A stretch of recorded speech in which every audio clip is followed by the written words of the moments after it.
Hi friends, welcome to my channel. நம்ம சேனலில் இன்றைக்கி ஒரு கப் அவல் வச்சு ஒரு வாரம் வரைக்கும் கெட்டு போகாத ஒரு சூப்பரான ஸ்நாக்ஸ் ரெசிபி தாங்க எப்படி செய்கிறதுன்னு பார்க்க போகிறோம். ஸ்கூலுக்கு ஒரு ஹெல்த்தியான ஸ்நாக்ஸ் ரெசிபி வச்சு விடணும்னு நினச்சிங்கன்னா கண்டிப்பாக இதை ட்ரை பண்ணுங்கள். முழுக்க இரும்பு சத்து நிறைஞ்சது, ரொம்பவே சத்தானதும் கூட. இது சாப்பிட்டோன்னா போதும், வயிறே ஃபுல்லாகிடும். சாப்பிட்றதுக்கும் பார்த்திங்கன்னா ரொம்ப சாஃப்டாக இருக்குங்க. கையில் அமுக்கணுன்னாலே பஞ்சு மாதிரி அமுங்கி வரும். ரொம்ப சாஃப்டாக இருக்கும். குழந்தைங்களுக்கும் சரி, பெரியவங்களுக்கும் சரி, எல்லாருக்குமே ரொம்பவே பிடிக்கும். வாங்க இது எப்படி செய்கிறதுன்னு பார்க்கலாம். இப்போ கடாயை சூடு பண்ணிக்கலாம். நான் இரும்பு கடாய் எடுத்துருக்கிறேன். இதில் ஒரு கப் அவல், சிவப்பு அவல் எடுத்துருக்கிறேன். ரொம்ப தின்னான அவல்னாலும் சரி, இல்லை ரொம்ப மொந்தையான அவல்னாலும் சரி, எது வேணும்னாலும் எடுத்துக்கலாங்க. இதை நம்ம வறுத்துட்டு அரைச்சி தான் எடுக்க போகிறோம். அதனால் எந்த அவல் வேணாலும் தாராளமாக எடுத்துக்கலாம். ஒரு கப் அவல் எடுத்துகிட்டு கடாயில் போட்டு நல்லா வறுத்து எடுத்துக்கலாம். அவல் நல்லா பொரிஞ்சு வரணும். நீங்கள் வறுக்க நல்லா வாசம் வரும். அதுக்கடுத்து நல்லா பொறுன்னு மேலே வெடித்து வர்ற மாதிரி இருக்கும். இந்த அளவுக்கு நல்லா வறுத்து எடுத்துக்கோங்க. இப்போ பார்த்தீங்கனாலே தெரியும், ஒரு அவலாக நல்லா வெடிக்க ஆரம்பிச்சிடுச்சு. இந்த டைமில் இதை வேறு ஒரு பிளேட்டுக்கு மாற்றி ஆற வச்சிடலாம்.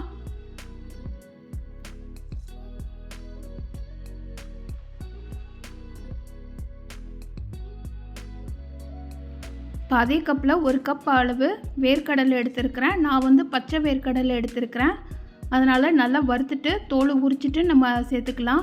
நீங்கள் வறுத்த வேர்க்கடலை கிடச்சதுனாலும் ஒரு முறை வறுத்துட்டு சேருங்க. அப்போ தான் ரொம்ப நாளைக்கு ஸ்டோர் பண்ணுறதுக்கு கரெக்டாக இருக்கும்.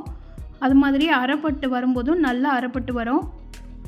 பச்சை வேர்க்கடலை வாங்கி ஸ்டோர் பண்ணி வச்சுக்கிட்டிங்கன்னா இந்த மாதிரி ரெசிபி செய்கிறதுக்கெலாம் ரொம்பவே யூஸாக இருக்குங்க.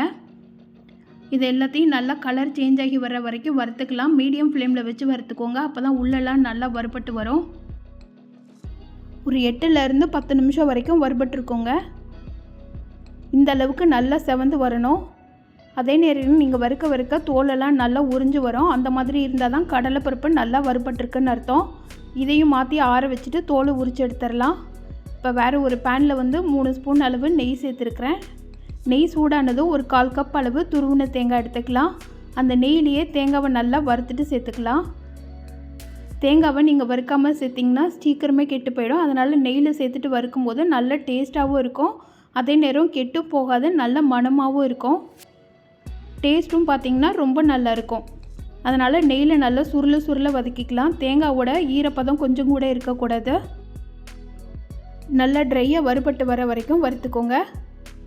நல்லா தேங்காய் பார்த்திங்கன்னா உதிரியாக வரும். அந்தளவுக்கு நல்லா வறுத்துக்கலாம். இதுக்கு பதிலாக நீங்கள் டெசிகேட்டட் கோகோனட் இருந்ததுன்னா கூட நீங்கள் யூஸ் பண்ணிக்கலாம். ஆனால் நெய்யில் வறுத்துட்டு சேர்க்கும்போது தான் நல்லா சாப்பிட்றதுக்கு டேஸ்ட்டாக இருக்கும், மணமாகவும் இருக்கும். இப்போ பாருங்கள், தேங்காய் நல்லாவே வறுபட்டு வந்துருச்சு. ஓரளவுக்கு கலர் சேஞ்ச் ஆகிற ஸ்டேஜில் இருக்குது. கடாயில் ஒட்டாமல் நல்லா உதிரியாக வருது. இந்த டைமில் இதை எடுத்து ஆற வச்சுட்டு ஒரு ஓரமாக வச்சிடலாம். இப்போ நம்ம வறுத்த பொருள் எல்லாத்தையும் ஒன்றா அரைச்சி எடுத்துக்கலாம். நம்ம வறுத்து வச்ச அவல் நல்லாவே ஆறி வந்துருச்சு. இதை மிக்ஸி ஜாரில் சேர்த்துட்டு எந்த அளவுக்கு ஃபைன் பேஸ்ட்டாக அரைக்க முடியுமோ அந்த அளவுக்கு அரைச்சிக்கோங்க. நல்லா உதிரியாக மாவை அரைச்சிக்கோங்க. தண்ணி எதுவும் ஊற்றக்கூடாது. அதே மாதிரி வேர்க்கடலையும் சேர்த்துடலாம். வேர்க்கடலையை நல்லா தோலை உரிச்சிட்டு சுத்தம் பண்ணிவிட்டு சேருங்க. தோலோடு சேர்த்தோன்னா ஒரு சிலருக்கு டைஜஷன் ப்ராப்ளம் இருக்கும். இது கூட 4 ஏலக்காய் சேர்த்துருக்குறேன். வேர்க்கடலையை பார்த்திங்கன்னா ரொம்ப ஃபைனாக அரைக்கக்கூடாது. பல்சில் வச்சு ஒரு சுற்றுனாலே போதுங்க. ஓரளவுக்கு நல்லா குறப்பாக அரைப்பட்டு வரணும். ரொம்ப மாவு மாதிரி அரைச்சிடக்கூடாது. இந்த மாதிரி 1-2 இருந்தால் தான் நம்ம கடித்து சாப்பிடும்போது, அந்த கடலை பருப்போடு சாப்பிடும்போது டேஸ்ட்டு நல்லாயிருக்கும். அதனால் குறப்பாக அரைச்சிக்கோங்க. அதே மிக்ஸி ஜார்லேயே எந்த கப்பில் அவலும் வேர்க்கடலையும் எடுத்திங்களோ அதே கப்லேயே வெல்லம் எடுத்துருக்கிறேன். அதையும் பவுட்ரு பண்ணிவிட்டு சேர்த்துக்கலாம். நான் எடுத்த வெல்லத்தோட அளவு பார்த்திங்கன்னா 1 கப் எடுத்துருக்கிறேன். அதை பவுட்ரு பண்ணிவிட்டு சேர்த்துக்கலாம். இது கூடவே நம்ம வறுத்து வச்சுருக்கிற தேங்காவை சேர்த்துக்கலாம். கூடவே வெள்ளை எள் பார்த்திங்கன்னா 2லேருந்து 3 ஸ்பூன் அளவு சேர்த்துருக்குறேன். சேர்த்துட்டு எல்லாத்தையும் முதல்ல கை வச்சு நல்லா கிளறி விட்டுக்கோங்க.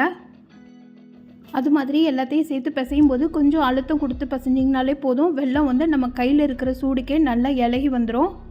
உங்களுக்கு பிசைகிறதுக்கு கஷ்டமாக இருக்குன்னு நினச்சிங்கன்னா நீங்கள் வெல்லத்தை கொஞ்சமாக தண்ணி ஊற்றி கரைச்சிட்டு அடுப்பில் வச்சு சூடு பண்ணிவிட்டு அதுக்கப்புறமா இதெல்லாத்தையும் சேர்த்து கிளறி கூட எடுத்துக்கலாம். நான் இன்றைக்கி அந்த மாதிரி செய்யலை. வெல்லத்தை டைரெக்டாகவே பவுட்ரு பண்ணி இது கூட சேர்த்துருக்குறேன். இதை மிக்சிங் ஆகிறதுக்கு காய்ச்சி ஆற வச்ச பால் ஜஸ்ட் ஒரு 2 ஸ்பூன் மட்டும் சேர்த்துருக்குறேன். சேர்த்துட்டு நல்லா பிசைஞ்சிக்கலாம். இந்த பால் சேர்த்தோன்னே பார்த்திங்கன்னா உங்களுக்கு அழகாக உருண்டை பிடிக்கிறதுக்கு வந்துடும். இதுக்கு பதில் நீங்கள் நெய்யை கூட நல்லா உருக்கிட்டு சேர்த்துக்கலாம். சேர்த்துட்டு கொஞ்சமாக அழுத்தம் கொடுத்து பிசைஞ்சிங்கனாலே போதுங்க. நல்லா சாஃப்டாக உருண்டை பிடிக்கிறதுக்கு வந்துடும். ஒரு நிமிஷத்துக்குள்ளேயே வெல்லம் வந்து நல்லாவே இலகி வந்துடும். இப்போ பார்த்திங்கனாலே தெரியும், நான் பிசைஞ்சிக்கிட்டே இருக்கும்போதே நல்லா சூப்பராக கெட்டியாகி வந்துருச்சு. இந்த டைமில் உங்களுக்கு வேணுன்ற ஷேப்பில் நீங்கள் ரெடி பண்ணி வச்சுக்கலாம். நான் வந்து பாதி இதை சின்ன சின்ன உருண்டையாக உருட்டி வச்சுருக்கிறேன். இதை வந்து நீங்கள் கொலக்கட்டை பிடிக்கிற மோல்டு இருந்ததுனாலும் அதில் கூட ஒரு ஷேப்க்கு ரெடி பண்ணி வச்சுக்கலாம். பாருங்கள் எவ்வளோ சூப்பராக ரெடி ஆயிடுச்சுன்னு சொல்லிவிட்டு. அந்த வேர்க்கடலெல்லாம் முழுசாக இருக்கும். சாப்பிடும்போது நல்ல டேஸ்ட்டாகவும் இருக்குங்க. கடலைப்பருப்பு சாப்பிட்ட மாதிரி நல்ல டேஸ்ட்டு கிடைக்கும். இது கொஞ்சமாக சின்ன உருண்டையாக உருட்டிட்டு மோல்டில் கூட நீங்கள் வச்சு எடுத்துக்கலாம்.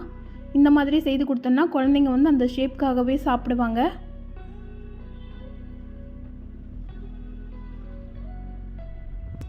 பாருங்கள் எவ்வளோ அழகாக வந்திருக்குன்னு சொல்லிட்டேன். ரொம்பவே சூப்பராக வந்திருந்தது. இதே மாதிரி மெத்தடில் நீங்களும் இந்த ஹெல்த்தியான ரெசிப்பியை அவல் வச்சு செய்து பாருங்கள். செய்து பார்த்துட்டு எப்படி இருந்துச்சுன்னு சொல்லிவிட்டு கமெண்ட் பண்ணுங்கள். இந்த வீடியோ பிடிச்சிருந்ததுன்னா இந்த வீடியோக்கு லைக் பண்ணி சேனலை சப்ஸ்கிரைப் பண்ணிவிடுங்க. Thank you friends.